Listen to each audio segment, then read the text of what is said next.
Digital services కోసం, channel management కోసం మరియు ఛానల్ రీచ్ అయ్యే థంబ్నెయిల్స్, కంటెంట్ గ్రోత్ టిప్స్ తో పాటు మీ ఛానల్ కి కావాల్సిన అన్ని సర్వీసులు అందిస్తాం. సంప్రదించండి తాటి నిరంజన్, యూట్యూబ్ ఎక్స్పర్ట్.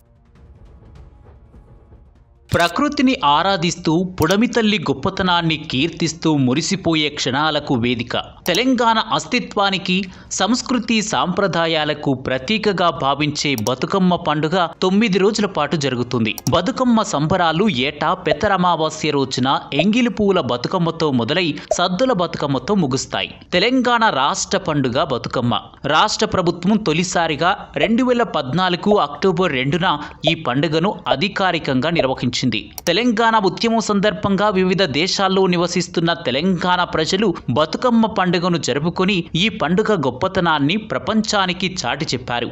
చారిత్రక ఆధారాల ప్రకారం తెలంగాణ ప్రాంతాన్ని రాష్ట్రకూట రాజులు పరిపాలించే కాలంలో వారి వద్ద వేములవాడ చాళుక్యులు సామంతులుగా ఉండేవారు. చోళులకు రాష్ట్రకూటులకు యుద్ధం జరిగినప్పుడు ఈ చాళుక్యులు రాష్ట్రకూటులకు మద్దతుగా నిలిచారు. క్రీస్తు శకం 973లో ఈ చాళుక్య రాజైన తైలపుడు రాష్ట్రకూటులకు చివరి రాజుగా వ్యవహరించిన కర్కుడిని హతం చేసి కళ్యాణి చాళుక్య రాజ్యాన్ని నెలకొల్పాడు. ప్రస్తుత తెలంగాణ ప్రాంతాన్ని తైలపుడు రాజే పరిపాలించేవాడు. క్రీస్తు శకం 997లో తైలపుడు మరణించడంతో అతని కుమారుడైన సత్యాశ్రయుడు రాజపీఠాన్ని అధిష్ఠించాడు.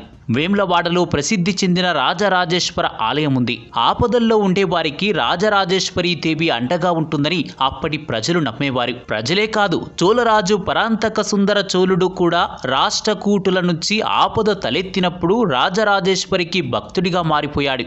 రాజరాజేశ్వరి తనను కాపాడిందని నమ్మిన పరాంతక సుందర చోళుడు తన కుమారుడికి రాజరాజ అని నామకరణం చేశాడు. ఆ రాజరాజ చోళుడే క్రీస్తు శకం 985 నుంచి 1014 వరకు రాజ్యాన్ని పరిపాలించాడని చరిత్ర చెబుతోంది.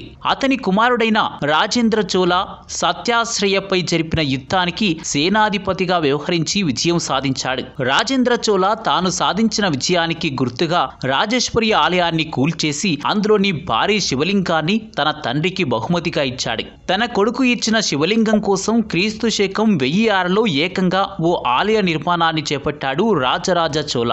క్రీస్తు శకం 1010లో నిర్మాణం పూర్తయ్యాక భారీ శివలింగాన్ని బృహదీశ్వరాలయంలో ప్రతిష్ఠించాడు. తమ రాజ్యంపై దాడి చేసి దోచుకున్న సొమ్ముతోనే బృహదీశ్వరాలయ నిర్మాణాన్ని చేపట్టినట్టు కూడా తమిళ శిలాశాసనాల్లో చోళరాజులు వివరించడం ఈ సంఘటనకు అద్దం పడుతుంది. ఇప్పటికీ వేములవాడలోని భీమేశ్వరాలయ శివలింగాన్ని, బృహదీశ్వరాలయంలోని శివలింగాన్ని చూడొచ్చు. వేములవాడ నుంచి శివలింగాన్ని పార్వతీ నుంచి వేరు చేసి తంజావూరుకు తరలించినందుకు తెలంగాణ ప్రజల మనసు కలిచివేసింది. బృహదమ్మ అంటే పార్వతీ నుంచి శివలింగాన్ని వేరు చేసినందుకు గాను తమ దుఃఖాన్ని చోళులకు తెలియజేస్తూ మేరు పర్వతమంత ఎత్తులో పూలను పేర్చి బతుకమ్మను నిర్వహించడం మొదలుపెట్టారు తెలంగాణ వాసులు. అలా ప్రతి ఏడాది బతుకమ్మను జరపడం ఆనవాయితీగా మార్చుకున్నారు.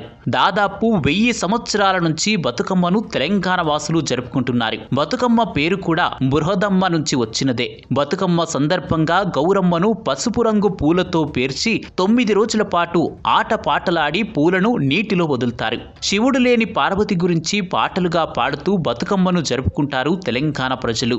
మొదటి రోజు ఎంగిలి పూల బతుకమ్మ. బతుకమ్మ మొదటి రోజు పెత్తరమావాస్య నాడు జరుపుకుంటారు. ఆ రోజు నువ్వులు, బియ్యం పిండి, నూకలు కలిపి నైవేద్యం తయారు చేస్తారు. పండుగకు ముందు ఆయా పుష్పాలన్నీ వివిధ కీటకాల పరాగ సంపర్కం కారణంగా ఎంగిలి పడ్డాయని తలిచి మొదటి రోజు బతుకమ్మను ఎంగిలి పువ్వుల బతుకమ్మగా వ్యవహరిస్తారు. ఆ రోజు నువ్వుల సద్దిని అందరితో పంచుకుంటారు. రెండో రోజు అటుకుల బతుకమ్మ, మూడవ రోజు ముద్దపప్పు బతుకమ్మ, నాలుగవ రోజు నానె బియ్యం బతుకమ్మ, ఐదవ రోజు అట్ల బతుకమ్మ, ఆరవ రోజు అలిగిన బతుకమ్మ, ఏడవ రోజు వేపకాయల బతుకమ్మ, ఎనిమిదవ రోజు వెన్నముద్దల బతుకమ్మ, 9వ రోజు సద్దుల బతుకమ్మ.